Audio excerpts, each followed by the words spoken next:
Assalamualaikum warahmatullahi wabarakatuh.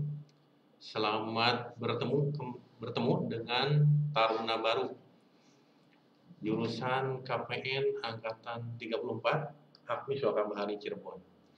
Pada kesempatan ini kita akan membahas mengenai penjelasan RPS untuk mata kuliah Matematika Ekonomi. Mungkin Anda ingin lebih jelas mengenai apa yang dimaksud dengan RPS. RPS adalah singkatan dari Rencana Pembelajaran Semester. Di sini ada mata kuliah Matematika Ekonomi, kemudian kodenya ada MKK K07 dan 1 SKS. Ya, untuk tingkat 1 semester 1. Pengampunya adalah saya sendiri. Adapun deskripsi singkat mengenai mata kuliah adalah untuk matematika ekonomi. Mata kuliah ini merupakan mata kuliah dasar yang bertujuan untuk mengembangkan kemampuan taruna atau taruni memahami kegunaan matematika pada masalah ekonomi. Adapun lingkup bahasannya meliputi A. Korelasi atau hubungan antara pengetahuan matematika dan pengetahuan ekonomi. B. Aplikasi pengetahuan matematika pada peristiwa ekonomi. C. Analisa ekonomi dengan menggunakan fungsi matematika. Kemudian setelah kita mengetahui deskripsi singkat, kita lanjutkan ke capaian pembelajaran. Capaian pembelajaran yang terkait dengan mata kuliah matematika ekonomi adalah sebagai berikut. A. Capaian pembelajaran di bidang pengetahuan. Ini diharapkan para taruna atau taruni mampu memahami konsep matematika yang berorientasi pada faktor-faktor ekonomi dan peristiwa ekonomi yang sering terjadi. Kemudian yang keduanya, mampu menerapkan konsep matematika serta dalam masalah ekonomi secara umum. Kemudian yang kedua atau B, capaian pembelajaran di bidang kemampuan manajerial. Nomor satunya, mampu menerapkan konsep matematika untuk merencanakan dan mengelola sumber daya yang menjadi tanggung jawab dan mengevaluasi aktivitasnya secara komprehensif. Yang keduanya, mampu menerapkan konsep matematika untuk mengkaji data dan informasi dalam menentukan pilihan terbaik dari solusi yang telah ada sebagai dasar pengambilan keputusan. Kemudian capaian yang ketiga atau C adalah capaian pembelajaran keterampilan profesi pelayaran niaga. Yang pertama, mampu mengaplikasikan konsep matematika ekonomi pada bidang keahlian profesi pelayaran niaga dan memanfaatkan iptek dalam penyelesaian masalah serta beradaptasi terhadap situasi yang dihadapi.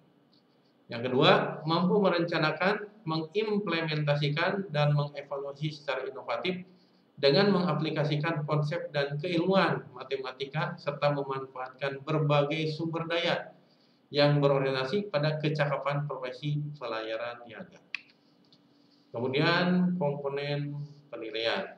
Penilaian terdiri dari kehadiran 15%, tugas 25%, ujian tengah semester 25% dan ujian akhir semester 40%. Kemudian setelah itu kita lanjutkan ke kriteria penilaian kehadiran. Kehadiran minimal adalah 80% dalam satu semester. Di sini kehadiran jangan diartikan tatap muka seperti di kelas, tapi kehadiran berarti Anda mengakses mata kuliah secara online. Misalkan dari 14 kali pertemuan atau 16 kali pertemuan, Anda tinggal kalikan ke 80%-nya. Kemudian ada daftar referensi, yaitu buku pengantar matematika untuk ekonomi. Pengarangnya adalah Profesor Johannes dan Budiono, penerbitnya LP3S Jakarta. Dan buku matematika ekonomi, pengarangnya adalah Sofyan Asyori SE dan penerbitnya Raja Wali Jakarta.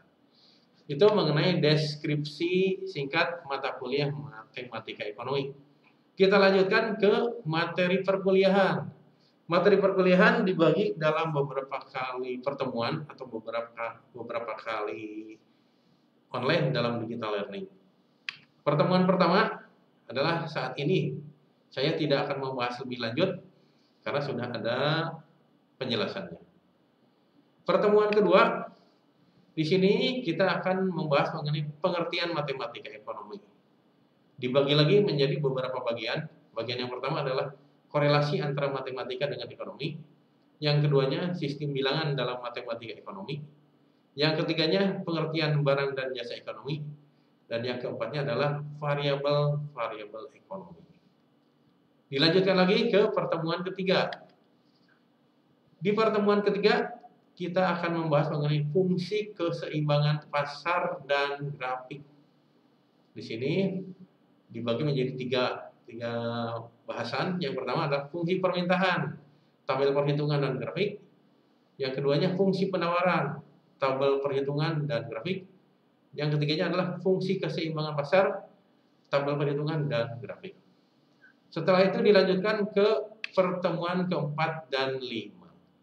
Jadi dalam satu bahasan dilaksanakan dalam 2 kali pertemuan. Di sini bahasannya mengenai fungsi keseimbangan pasar dengan adanya pajak dan subsidi serta grafiknya. Dibagi lagi menjadi yang pertama pengaruh pajak terhadap keseimbangan pasar, kemudian pengaruh subsidi terhadap keseimbangan pasar, dan yang ketiganya adalah fungsi keseimbangan pasar, tabel perhitungan dan grafik. Setelah itu kita lanjutkan ke pertemuan ke-6. Di sini kita akan membahas mengenai teori konsumsi.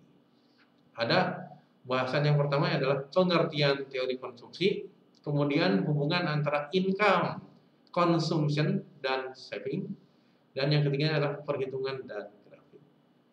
Setelah pertemuan ke-6, kita lanjutkan ke pertemuan ke-7, yaitu mengenai persiapan untuk ujian tengah semester ganjil tahun akademik 2020 dan 2021. Mungkin di sini kita akan membahas mengenai contoh soal untuk ujian tengah semester. Dan di pertemuan ke-8-nya, pelaksanaan ujian tengah semester ganjil tahun akademik 2020 dan 2021. Sampai dengan pertemuan ke-8, kita mungkin ada semacam review ya. Dan setelah itu dilanjutkan ke pertemuan yang ke-9. Pertemuan ke-9 dan ke-10 di sini. Jadi satu bahasan dilaksanakan dalam 2 pertemuan. Bahasannya mengenai analisa batas kegunaan. Atau terbagi menjadi 3 bagian. Yang pertama adalah konsep kegunaan atau utility concept. Kemudian yang kedua, tingkat kepuasan dan penurunan kepuasan atau satisfaction rate dan satisfaction degradation. Yang ketiganya adalah perhitungan dan grafik. Kita lanjutkan ke pertemuan 11 dan 12. Kita akan membahas mengenai elastisitas. Dibagi lagi menjadi 4. Yang pertama adalah pengertian dan rumus elastisitas. Yang keduanya jenis elastisitas. Yang ketiganya elastisitas ditinjau lebih dari 1 kali perubahan harga, dan yang keempat adalah contoh perhitungan dan grafik. Kita lanjutkan lagi ke pertemuan 13 dan 14. Kita akan membahas mengenai konsep pendapatan atau revenue konsep dan konsep biaya atau cost konsep. Dibagi lagi menjadi yang pertama adalah pengertiannya, yang kedua adalah rumus-rumusnya. Ada rumus untuk total revenue, average revenue, margin revenue. Kemudian total cost, fixed cost, variable cost, average cost, dan margin cost. Profit cost, di mana total revenue dikurangi total cost. Dan yang ketiga adalah mengenai grafiknya. Dan selanjutnya pada pertemuan ke-15, kita akan membahas mengenai persiapan untuk ujian akhir semester ganjil tahun akademik 2020 dan 2021. Dan setelah itu ke pertemuan yang terakhir, yaitu ujian akhir semester ganjil tahun akademik 2020 dan 2021. Demikian mengenai penjelasan untuk materi perkuliahan matematika ekonomi. Saya harapkan para taruna dan taruni dapat mengikutinya dengan baik.